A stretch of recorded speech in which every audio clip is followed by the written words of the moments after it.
Parker must have got a little bit of a glove on it, but it went inside of Parker's shirt. That's right, it went inside his shirt.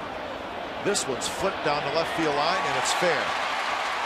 And Ichiro trying for two. He's got no shot, so now he stops, heads back to first, and now he stops again, and he's going to be tagged out by Rosales. It just didn't look like Ichiro was running hard out of the box. He may have thought it's going to be caught, and then Cespedes let it drop. But Cespedes made a tremendous play, catching the ball, and there he maybe thought it was also going foul.